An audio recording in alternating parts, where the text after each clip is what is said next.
The Locked On Podcast Network presents The Big 6 in 60. The 6 biggest national sports stories from the local experts of the Locked On Podcast Network. Get the real story, why it matters, what's next, who wins the big game, and more, all in 60 minutes. The Big 6 in 60 starts now with the biggest story in sports.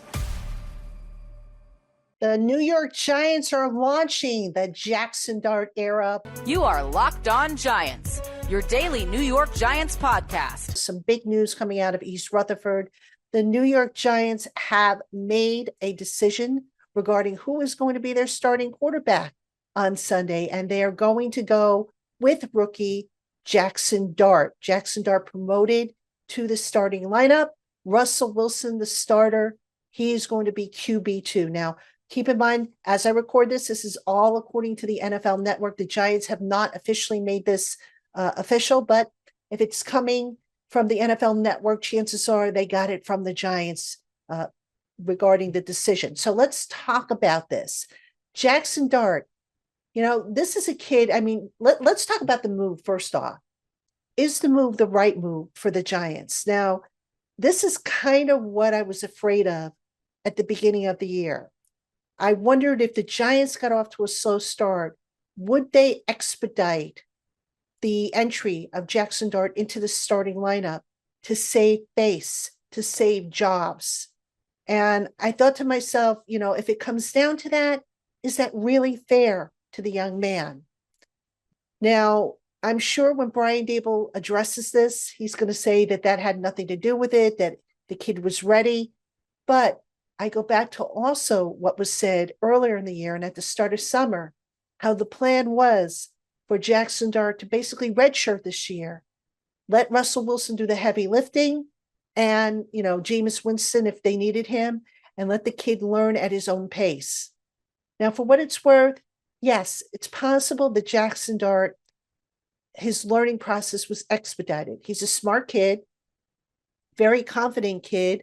I think he's going to be a fine quarterback one day.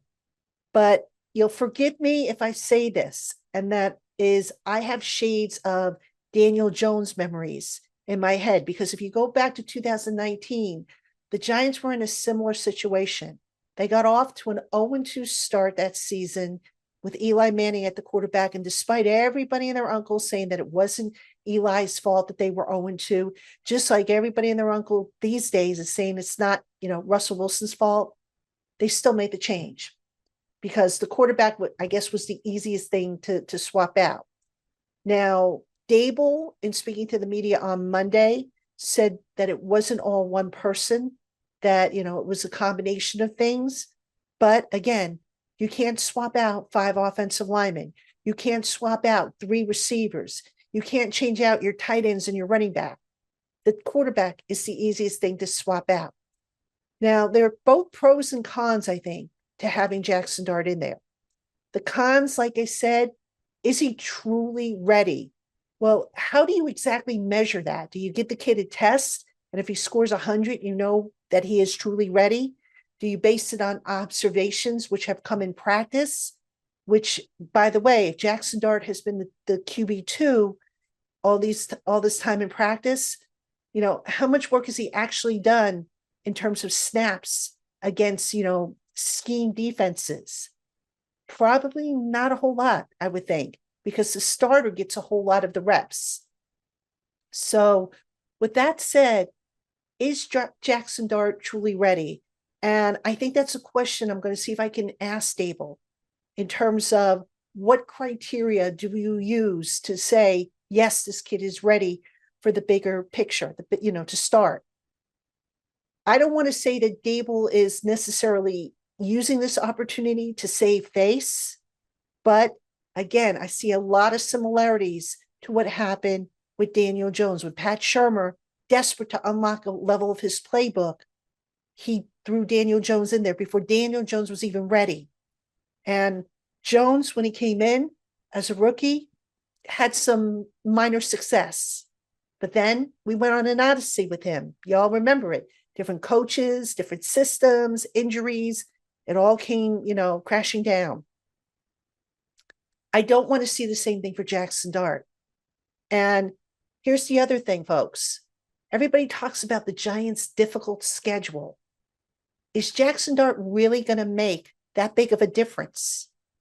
I don't know that he is. And I'm not trying to diss the kid. I think he's going to be a fine quarterback. And I'm excited to see him play. But all this talk about the tough schedule, the Chargers are coming into town 3-0. Is Jaxson Dart really going to be the difference maker? If the defense can't hold, its ground, if, the offensive line can't protect Jaxson Dart, is it really going to matter at the end of the day? I don't know that it is. But you know what? Here's a reason, though, why I think it could work and why I think it's going to help the Giants. And that is by sprinkling in Jaxson Dart the way Brian Daboll was doing the first 3 games, you almost set up a situation where you could have had a divided locker room. People could have looked at Russell Wilson and whatever, deficiencies he had in his game and said, why are we going with this guy when we have this young, promising quarterback on the roster? So I think part of the reason could have been that, let's eliminate the possibility of there being, a split locker room, those in favor of Dart, those in favor of Wilson. But if Dart struggles, how long until the locker room, silently grumbles and says, why did we make this change? So it's a big gamble is what I'm getting at. It's a huge gamble for the Giants, hopefully one that works out because, again, Dart looked good in the summer.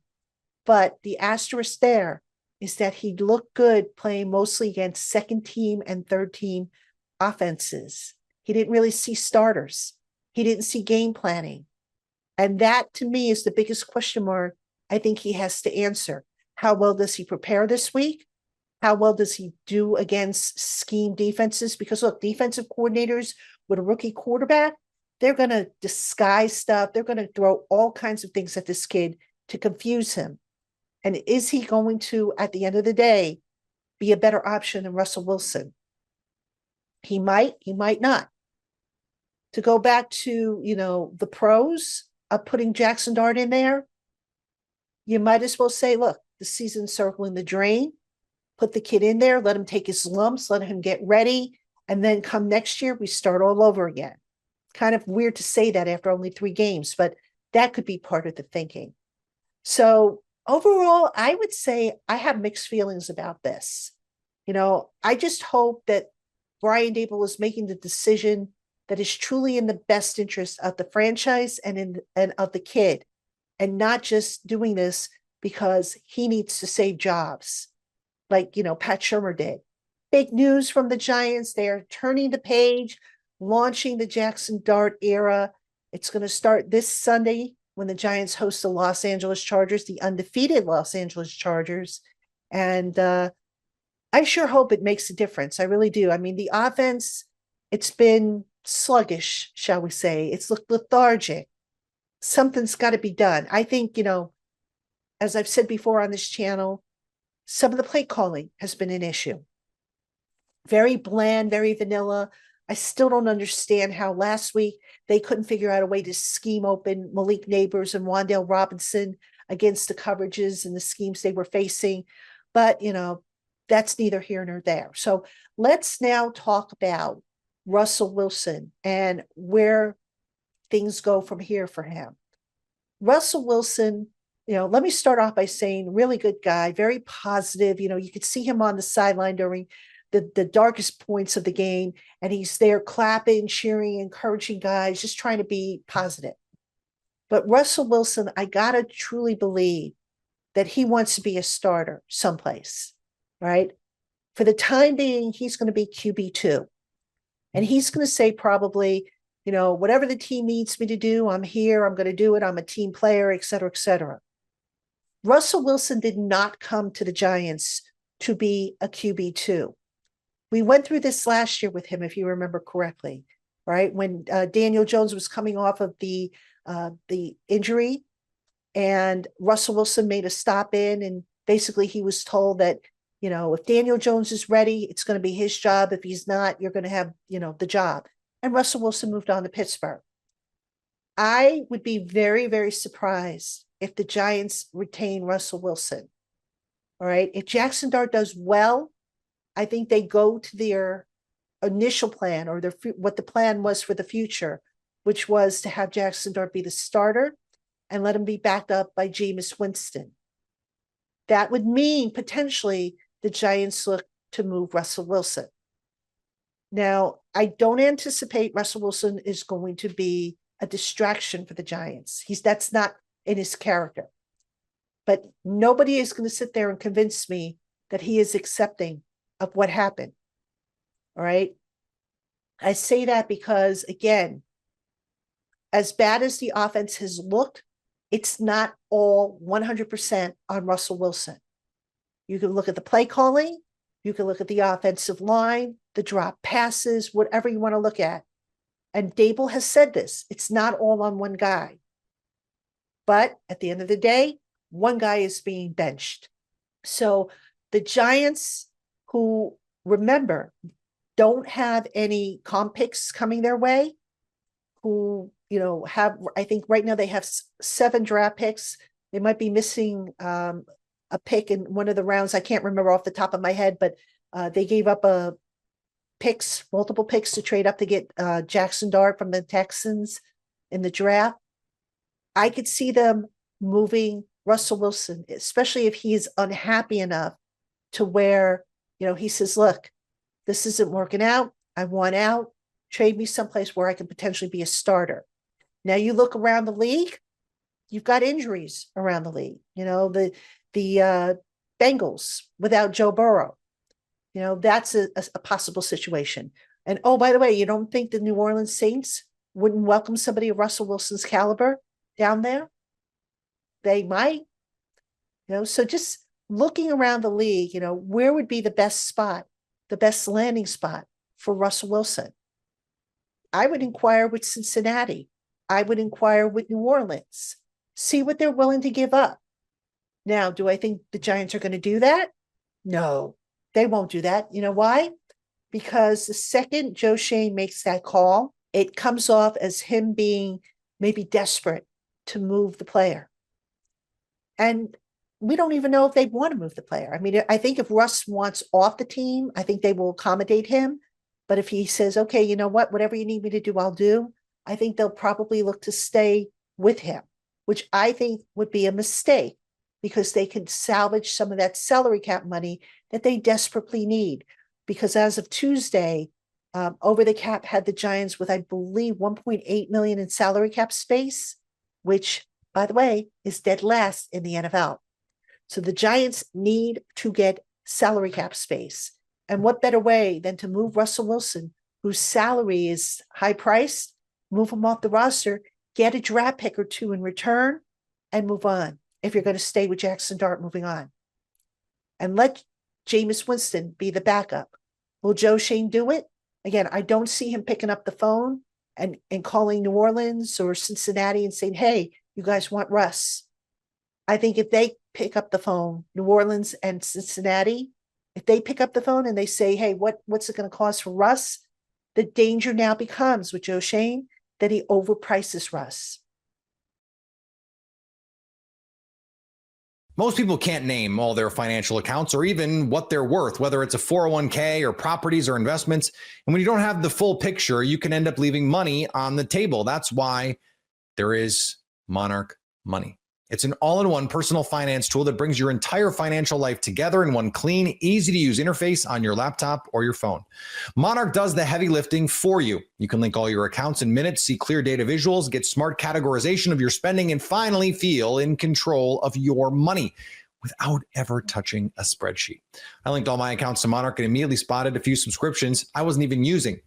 Canceling those all can save you money every month. Don't let financial opportunities slip through the cracks. Use code LOCKEDONNFL at monarchmoney.com in your browser for half off your first year. That's 50% off your first year at monarchmoney.com with code LOCKEDONNFL.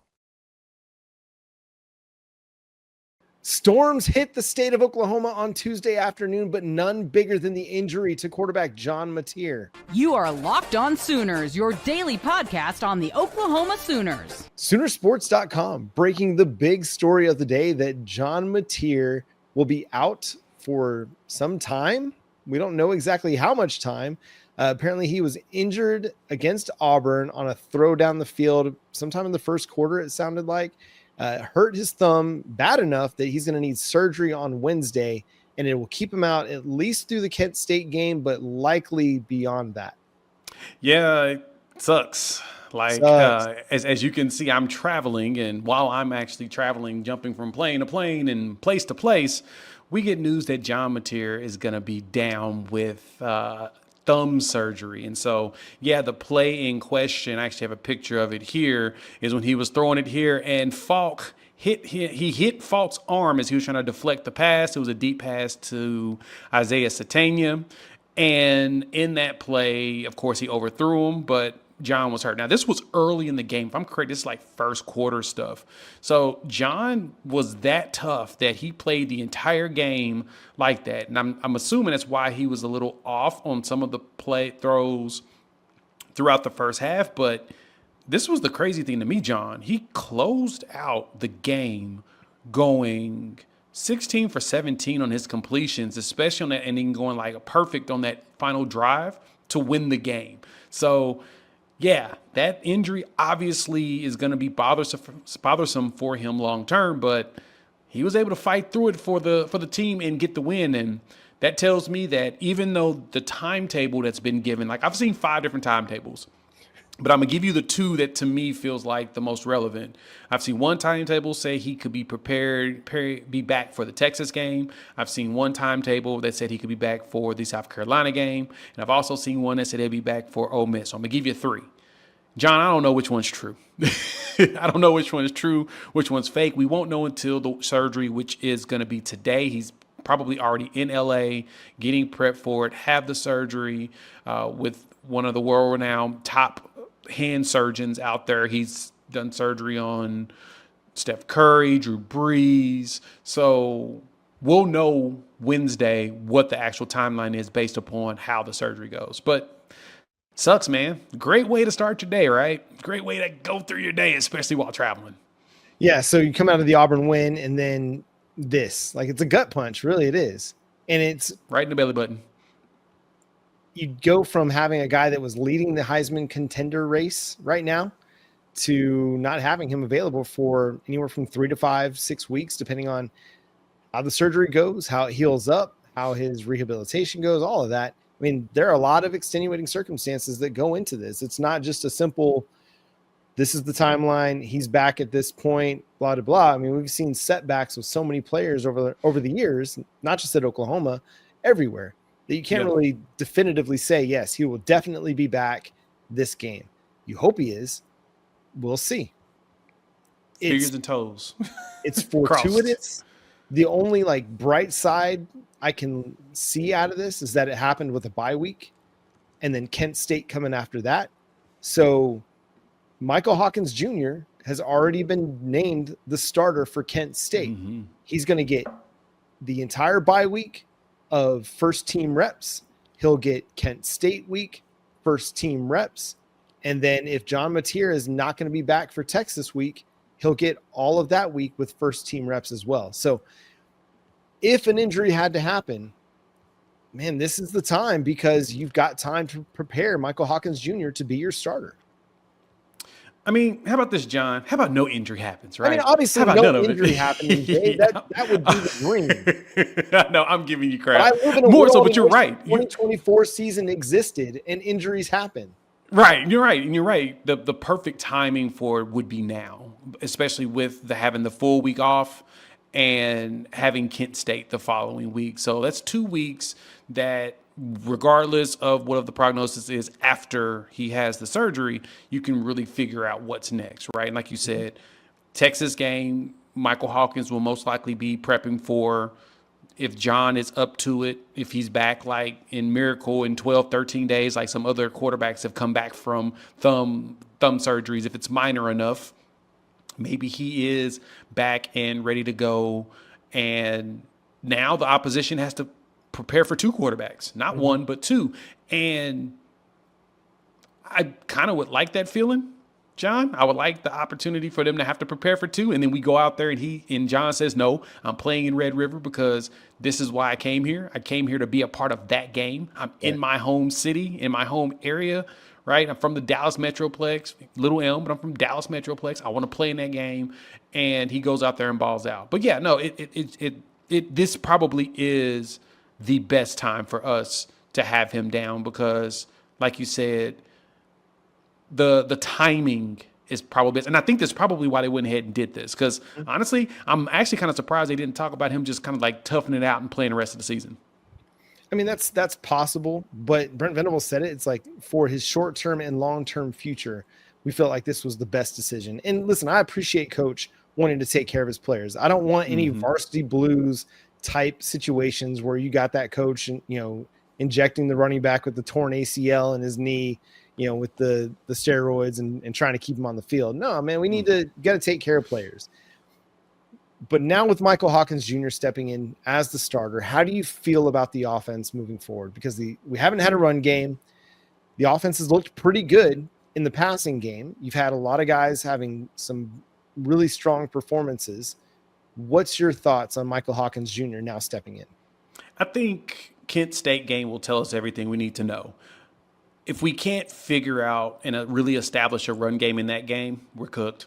Period. That's exactly how I feel. But I think Michael Hawkins can go out there and make that happen. He has the dual threat capabilities, just like John Mateer. We've seen it last year. He went on the road and helped win the game against Auburn. So he's been able to contribute and do a lot of stuff as a quarterback. So I'm not concerned about his capabilities. The question is going to be how Ben Arbuckle uses him, because I don't feel like the Temple game's a good measuring stick to how he can play, right? Yeah. I think it's a bad one, right? I agree. I think it's a terrible one because I don't feel like they were really just trying to leverage him. Now, I honestly am asking the question why he even played in that game, but at the same time, it's because I do feel like they're going to try to preserve his red shirt, but I also believe that they were like, we need to get you some reps just in case, because we're going to have to turn to you as the number 2 no matter what. And so if that being the case, I think that he's capable. Like I said, he's done it. I don't think he has the yips. I just need him to go out there and get comfortable, get his feet set, launch it, because he has the arm ability. We've seen him do it. I mean, he chunked that deep ball to J.J. Hester against Auburn, and that was a perfect dime to a dude in stride. Yep. So we know he can do it. He just needs to go out there and do it. And I actually have faith that he can. Kent State, like I said, is going to tell us everything about his confidence going forward. I understand why people want to look at last year and try to extrapolate that, hey, this is who Michael Hawkins Jr. is the quarterback we saw against Navy or against South Carolina, that, he turned the ball over on each of the first 3 possessions. But let's just remember the context in which the true freshman quarterback was playing. He was playing with the worst Oklahoma offense that we've seen since 1998. Statistically, that is a fact. So if we're going to judge a quarterback based on that kind of a season in those circumstances, then okay, you can do that. But maybe, just maybe, he's gotten better. Maybe, just maybe, this offense is actually better because you've got Deion Burks and Isaiah Satania and Keontae Lewis, and Giovanni Gibson will be back soon. You've got running backs that are capable, even if you haven't run the ball well. You've got an offensive line that can actually pass protect, which wasn't the case last year, which was part of the reason that the dude turned the ball over on each of the first 3 possessions against South Carolina and didn't look great against Texas and had some moments against Navy where the offense didn't really work. It's because they couldn't protect the quarterback against anybody. They were terrible at pass pro team last year. Now this line is great at pass pro. Right. So great. I get why you want to equate last year's effectiveness and results to this year because it's the same quarterback, right? But it's not the same team around him. Not even close. It's not the same offensive coordinator situation. Not even close. Ben Arbuckle has taken Cole and pressured it into diamonds at a number of places. Western Kentucky, Washington State, now at Oklahoma. He's going to do the same thing. Remember, John Mateer was not this 5-star quarterback coming out of high school. Bailey Zapp wasn't either. But they produce under Ben Arbuckle, and I expect Michael Hawkins Jr. to do the same. The Cleveland Guardians come back to first place is complete. You are Locked On Guardians, your daily podcast on the Cleveland Guardians. Part of the Locked On Podcast Network, your team every day. If you don't believe at this point, I don't know if you believe in anything. Like, this is just destiny at this point. It is. Like, the Guardians have come all the way back, and they had to come all the way back at the same time as the Tigers. I know a lot of people saying, well, Tigers have choked it away. They have, but for those two things to converge at the same time, the Guardians both can be true.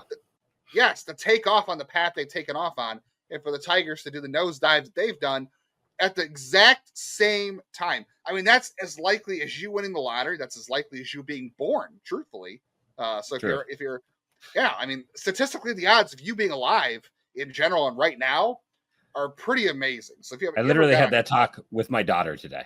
Like, that was like, because a whole other thing, but I was like, everyone's kind of a minor miracle.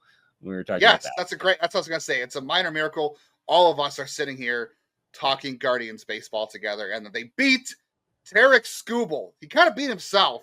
He did. The Guardians did, I think, the best thing anybody could have ever done to a pitcher like Tarek Skubal. We'll get into that more in the second segment, but I just want to go through the math, which you and I have struggled with. Can I interrupt you? Everyone got mad at me yesterday. I was going on 3 hours of sleep, and it was 10 o'clock, 9:30 at night my time. I'm sorry, everyone. Normally, I'm good at the math. I have it down today, but I will apologize about the math yesterday. 3 hours of sleep after a full day of teaching. I did not have Ask Jeff about the math. Don't ask me. I've got it now.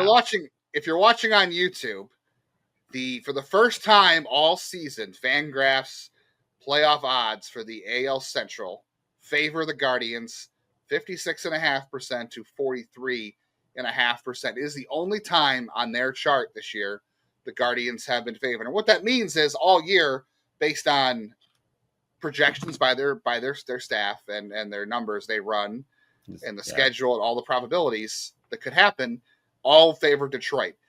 The Guardians coming into the month of September, I think we said this last week, the Guardians coming into the month of September had a 0.01 chance to win the division. So the Tigers basically had a 99.1% chance, or 99.9% chance to win the division when this month started. That's not zero. That is the epitome of the saying, so you're telling me there's a chance. That is the epitome of that saying. And the Guardians are Jeff Daniels. Or no, is that Jim Carrey? I can't remember.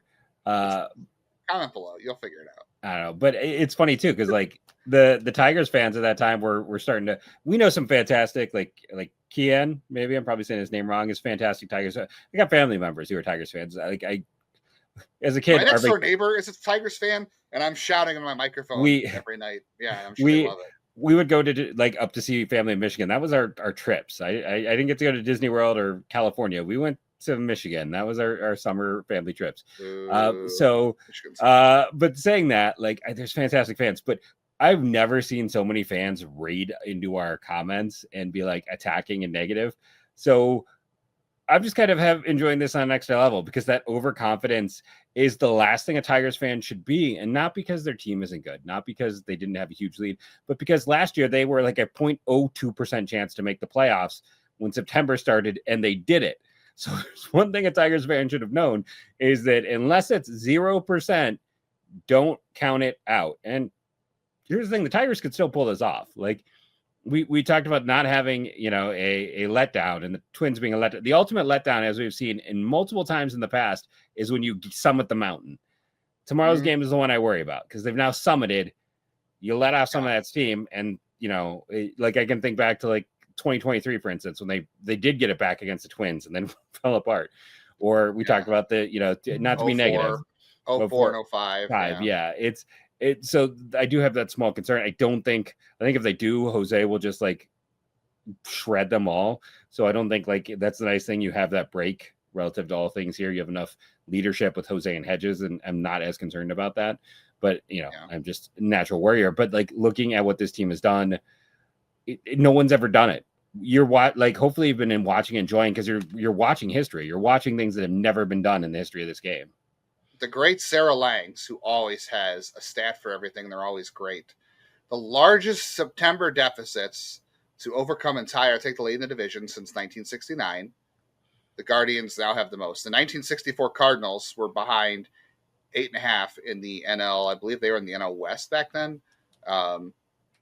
They were 8.5 behind. The 1964 Reds, ironically, the same year, also 8.5, and they took a division lead. But nobody has come back as far as the Guardians. 15.5 back on July 8th, which, by the way, happens to also be both my parents' birthday. September 1st, 10.5 back. None of us believed coming into September the division was realistic. Even if they played well, we thought wild card. And even 2 weeks ago, 9.5 back. I mean, again, you said everybody being alive and born is a minor miracle. This is an incredible miracle. It makes absolutely no sense. Yeah, it's just does what they're pitching. Like, that's the thing. Like 18 straight starts. 18 straight starts where they've allowed 2 runs or less. That doesn't happen. Like the hitting is still suspect, but the pitching, I know the bullpen's had its foibles, but like the bullpen's also been excellent. Second, or the best bullpen by FIP in the second half. And can I also point this out? I forgot what was the date that the cameras caught Tanner in the dugout having his rage moment. Was that the Tampa Bay start or the Mariners start? I think that was the Mariners start, right? I think it was Mariners. I think it was not, because Tampa's when things really took off for the good.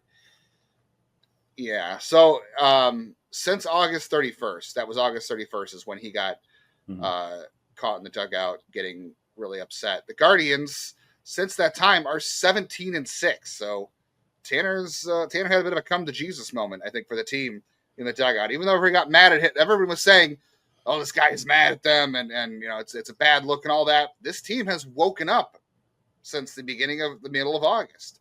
They are on a historic run, and it can't be stopped. The NFL season is here, and FanDuel is making sure you're ready for the weekend with a can't-miss offer. Right now, new customers can bet just $5, and if your bet wins, you'll get $300 in bonus bets to use across the app. I love using FanDuel because it fits how I like to bet, whether it's player props in that moment or building a same-game parlay or even jumping in live as the action unfolds. It's quick, it's easy, and it's the best way to add a little bit more energy to your Sundays, or in my case, Mondays. Lions got that with the points. Love that for me. So are you ready to play? Download the FanDuel app now by visiting FanDuel.com to get started. That's FanDuel.com to place your first $5 bet. It is official. The head man, the myth, the mullet, Mike Gundy himself is out. You are Locked On Oklahoma State, your daily podcast on the Oklahoma State Cowboys, part of the Locked On Podcast Network, your team every day. Whenever you see something like this happen, the timing of it is naturally a little suspect in my personal opinion. But what are your thoughts, right? You're a big fan of the Big 12. You're a big fan of what Oklahoma State has done for the conference. We have a lot of commonality. Right. Give us your thoughts here, brother man.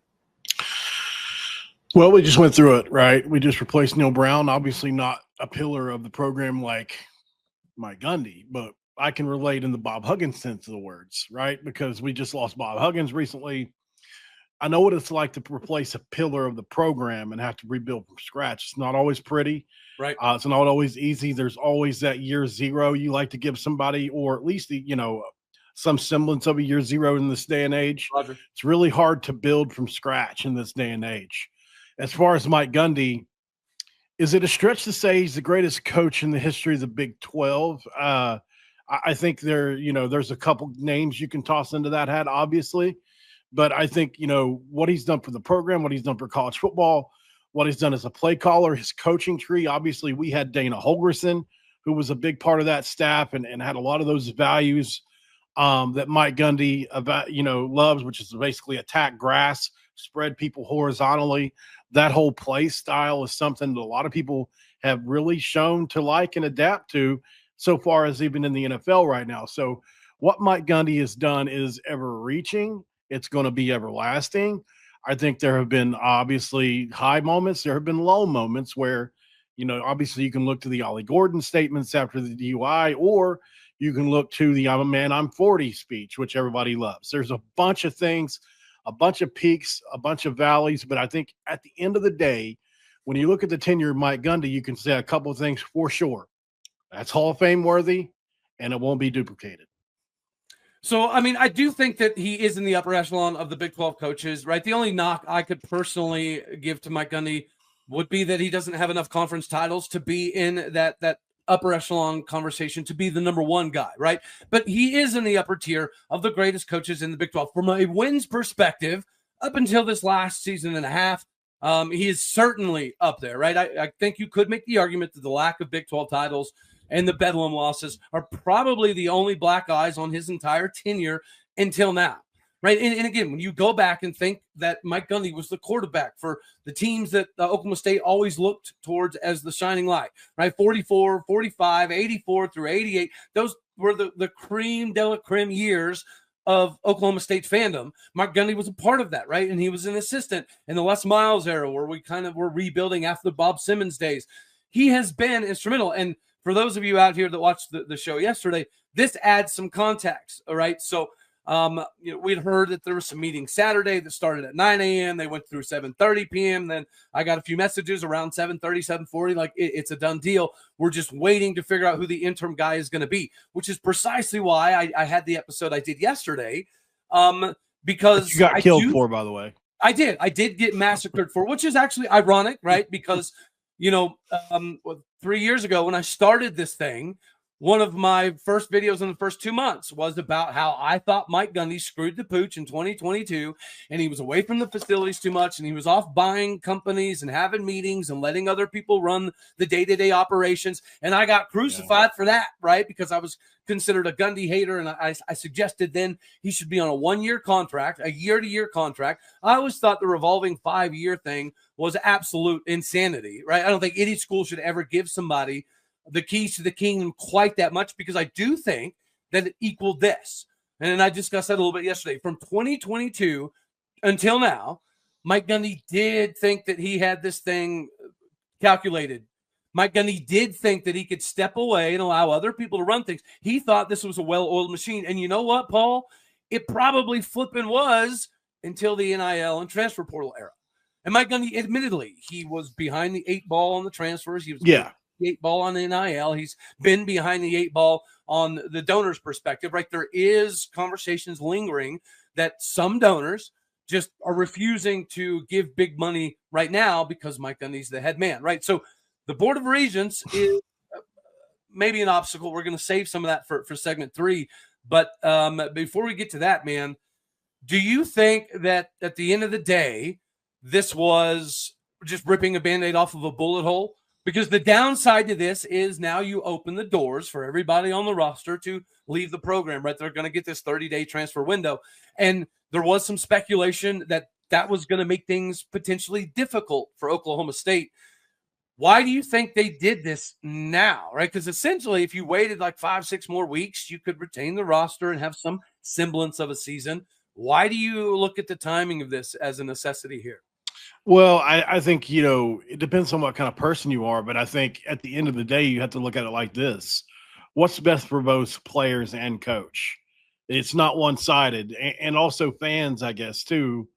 Yeah. But, if I'm in the 80 chair, I'm probably going to be looking at players and coaches first and then fans. And I think what's best for players and coach is probably now. You don't want to have them pigeonholed in like, look what Auburn just did with their coaching situation. Just a bad look for them, right? I mean, I'm not here to speak on whether or not Bruce Pearl's son is going to be a good coach or not. Roger. But I think that waiting until there was no other choice to fire him there's bad optics, right?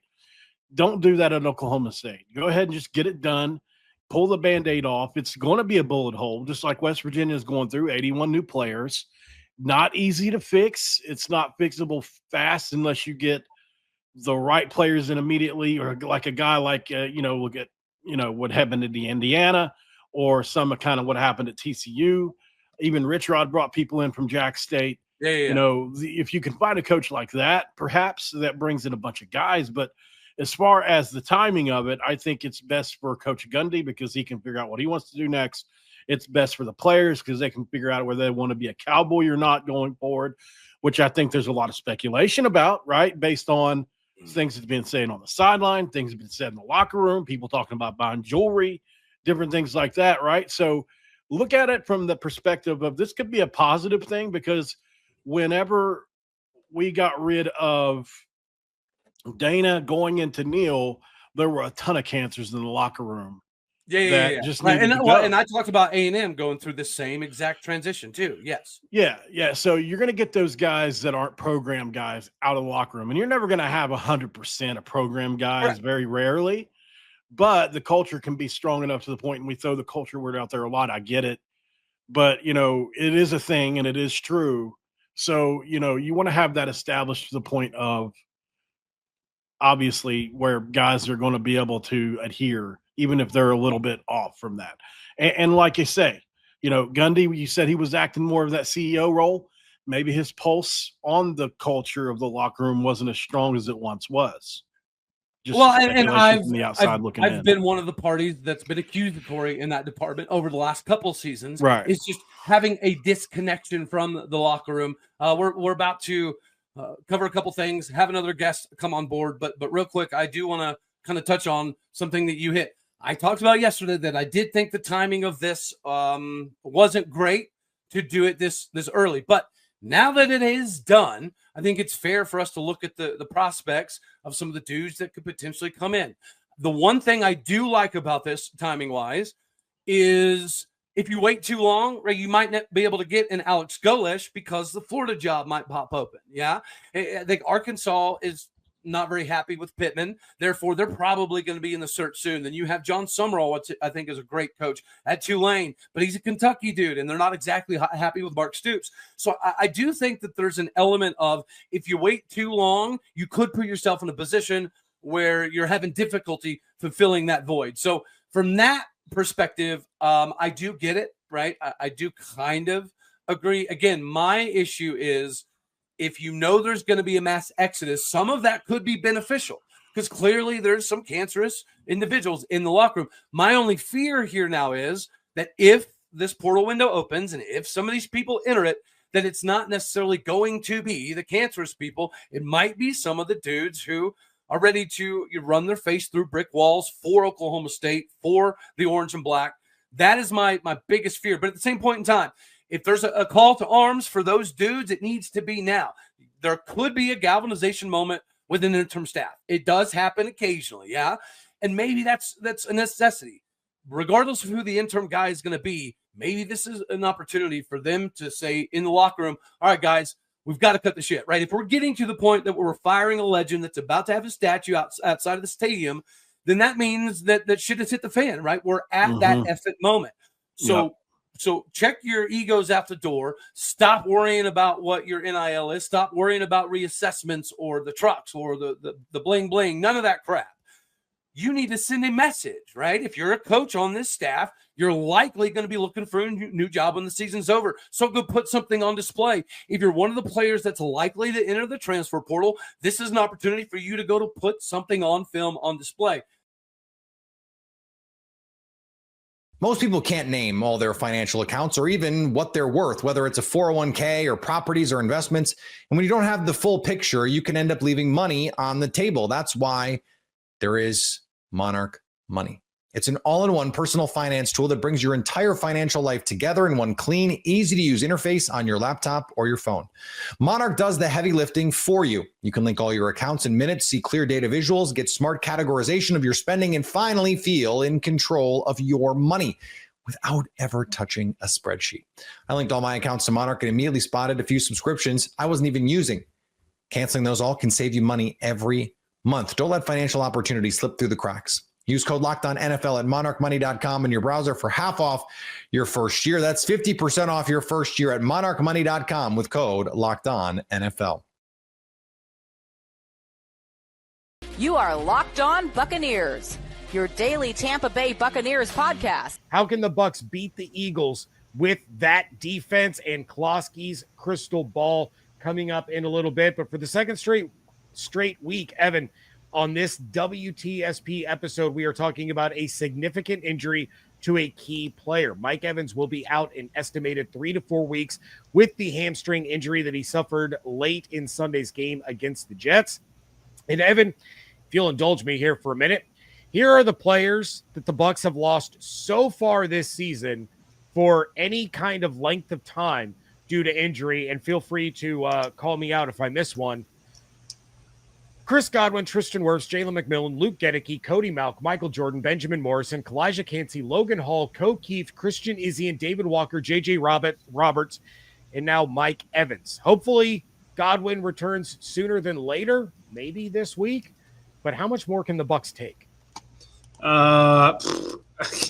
Luckily, as long as Baker Mayfield's still trotting out there and somewhat put together, even though he's dealing with his own crap, the floor is high, but you're starting to really reach your breaking point here.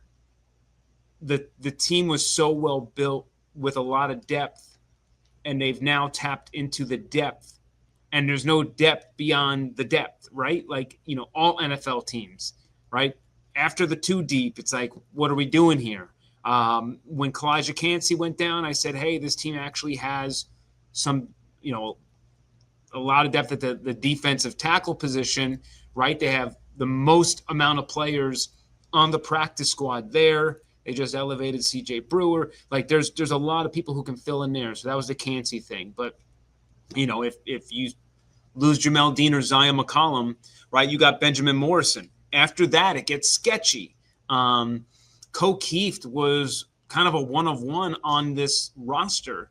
There is no replacing Ko. He's kind of like that fullback-ish type of dude. And, can you convert Payne Durham into a Ko role? I don't know. That one's just you don't think about Ko from a receiving side of things, but he does a lot on special teams, and he does a lot in the rushing attack and blocking. So that's a big deal. Wide receiver, as stacked of a position as you're going to get entering the season. And with Mike going down, you now have Emeka Egbuka as your 1, Sterling Shepard as your 2, Ryan Miller as your 3, and Tez Johnson as your 4. Now, could that be worse? Absolutely. The fact that they've lost Chris and Mike, and you're able to kind of trot out a group of players who I think are pretty damn good. That's a tip of the cap to Jason Light and everybody. But, the whole reason why they drafted Emeka was to avoid the issues they had last year when Mike and Chris went down. And here we are. We don't know Chris entering this week at this point. We're hopeful he'll play Sunday. As of right now, of this taping, I'm still a bit skeptical it's going to happen. Even if he does play, it's going to be in a limited role. So, you just have to hold water. That's what you're doing. And that's why the 3-0 start is so important, because Bowles said it best after the game. Not a finished product, not even close, but you keep stacking wins while you figure it out. And the cavalry will come back. Ko will not, unfortunately. Cody Malk will not, unfortunately. But guys like Luke, guys like Mike, guys like Chris, guys like Tristan, Christian Izzy, these guys will eventually return, and you just got to hold your water. So is it bad? Absolutely. Does it suck for a fan base to have to deal with this all last year? Yes. But that experience last year has primed them to be more adaptable this season. And, so far, so good. Well, on to brighter news. The Bucs won again. Like, it was way more stressful than it should have been.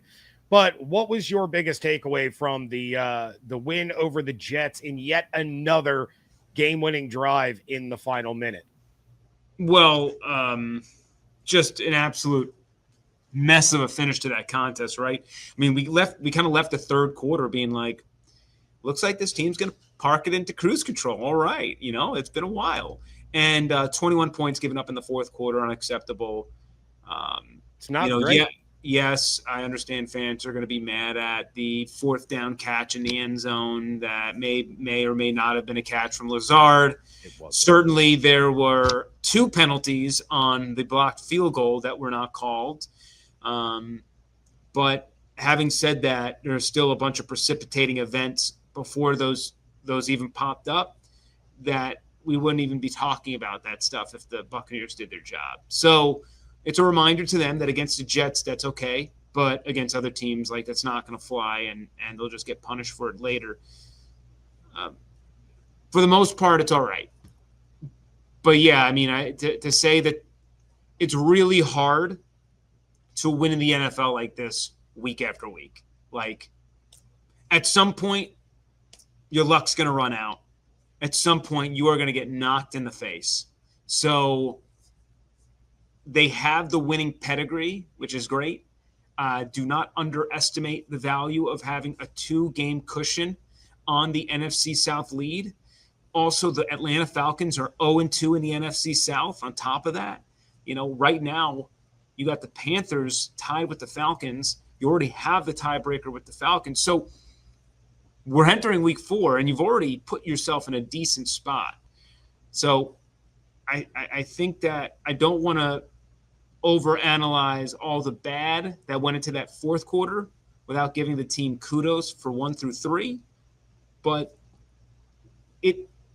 at some point, I know Todd, Zion McCollum I spoke to after the game, they all mentioned it. And it was a huge point of emphasis entering the season in training camp, one of Todd Bowles' first speeches to the team. Got to have a killer mentality. Got to have a killer instinct. And that's and certainly in the 2-minute drill, we see that. But you have to see that before your back's up against a wall and you can actually, like, park it into neutral and really assert your will over another group. That's what we're still waiting to see. Yeah, I had mentioned it on the live reaction episode. It was like in that 4th quarter, Todd went into his bend, don't break defense, but the defense forgot not to break. And it opened the floodgates. They couldn't rev it back up when they needed to. And when the Jets started putting together some points. So it was definitely frustrating. It was like a super frustrating first quarter from an offensive standpoint, and a super frustrating game in the 4th quarter from a defensive standpoint. The middle part, that part was cool. That was fun. I enjoyed it. But yeah, the 7 holding penalties in the first quarter, like, that was it was an absolute disaster. The NFL season is here, and FanDuel is making sure you're ready for the weekend with a can't-miss offer. Right now, new customers can bet just $5, and if your bet wins, you'll get $300 in bonus bets to use across the app. I love using FanDuel because it fits how I like to bet, whether it's player props in that moment or building a same-game parlay or even jumping in live as the action unfolds. It's quick, it's easy, and it's the best way to add a little bit more energy to your Sundays, or in my case, Mondays. Lions got that with the points. Love that for me. So are you ready to play? Download the FanDuel app now by visiting FanDuel.com to get started. That's FanDuel.com to place your first $5 bet. This is a chaotic Tuesday as the Houston Texans release C.J. Gardner-Johnson. You are Locked On Texans, your daily podcast on the Houston Texans. Part of the Locked On Podcast Network, your team every day. C.J. Gardner-Johnson, why has he been released by the Houston Texans?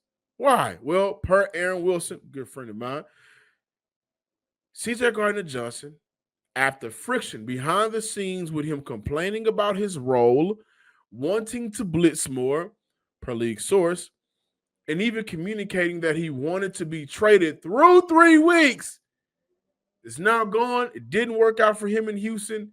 Insert MJ Stewart, the next man up. And also, C.J. Gardner-Johnson was critical of his teammates in the secondary and didn't like his role. Was also locker room issues. Okay, let's break that down. Critical of his teammates in the secondary. Is that teammate the sophomore safety, Kalen Bullock Johnson, who has gotten beat by his eyes throughout the games in 3 weeks? Through 3 weeks, And I'm also going to suspect, regardless of how you feel about him personally, the man just won a Super Bowl and understands what it takes and what needs to be done. And for a team that Azeez Al-Shaair was just asked about a players-only meeting, said, well, yeah, we talked about it. We'll get to it. He was just asked that question. And y'all know whenever a players-only meeting is had, the season is a wrap. The Texans are not going to come back from this season. They're not going to do it. So now I hear what Azeez said about that in regards to being asked about the players-only meeting. And now we get the information that C.J. Gardner-Johnson was critical of his teammates in the secondary. He also didn't like his role, said he wanted to be blitzed more frequently. 5 blitz opportunities on the year through 3 weeks. He allowed 8 of 12 completions through 3 weeks and 99 yards through 3 weeks. This is also following the comments from DeMeco Ryans after we all saw the defense do everything in their power, along with the Jacksonville Jaguars trying to get a game away. The defense got to be better in closing out games. Okay, that's understandable against the Tampa Bay Buccaneers where they missed 19 tackles. Even though 7 straight drives of a punt or a missed field goal, the defense gave to the offense. Okay, but to hear it again after the offense let the defense down in a major way, I'm pretty sure C.J. Gardner-Johnson was critical of not only his teammates, but also the coaching staff. Hey, man, this is what y'all put together. Y'all saw what we was doing in the offseason and training camp and didn't decide to make no moves to elevate this. And y'all still want to put it on us? We just stopped the number 1 rushing team in the NFL for under 100 yards. We just stopped them. We finally got an interception from Jalen Petrie, who I'm sure he probably had his comments about that as well, a secondary player, but Jalen Petrie with the lone turnover of the season. We got a block punt this year. The defense, like we're doing we're getting after the quarterback. We're creating pressure. There has not been a quarterback that has just looked godly against the Houston Texans. The quarterbacks just made plays when plays were needed to be made, and the Houston Texans quarterback hadn't been able to do that. But the highlight for any quarterback through 3 weeks is definitely Baker Mayfield making Henry To'oTo'o miss a tackle in that fourth quarter late game where Houston could have sealed it on 4th down. Other than that, it's been kind of Bullock getting beat by his eyes. That's been a problem if he's getting on the secondary. It's been a multitude of things that for somebody that just came off of winning in Philly, it's probably pissing them off. And so put a pin in that. Again, Nick Caserio. How many players, how many people that are no longer on this coaching staff or on this team altogether, they're going to have to pay? Houston will take on dead money for 2025 and 2026 with the release of C.J. Gardner-Johnson. In 2025, his cap hit 2.5, 8.25 in dead cap for Houston in cash. In 2026, $5.6 million in cap, 0 cash. This is another move by Nick Caserio that didn't pan out.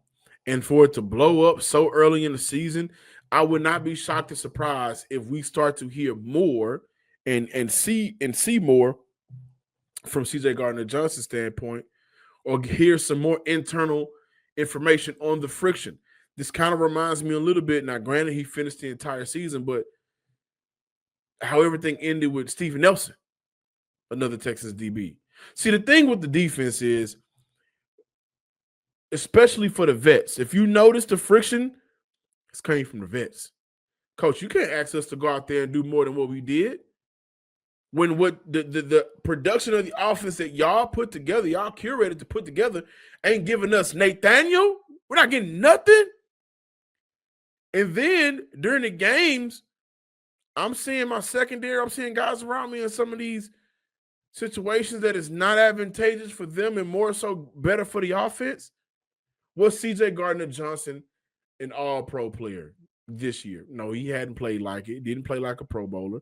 One of those games, he allowed every completion his way. It may have happened twice, or through 2 games. I think it may have been 6 or 7 or something along those lines. Now, I think he cleaned it up better against the Jacksonville Jaguars. But he wasn't brought in necessarily, I don't think necessarily to be a player of patience.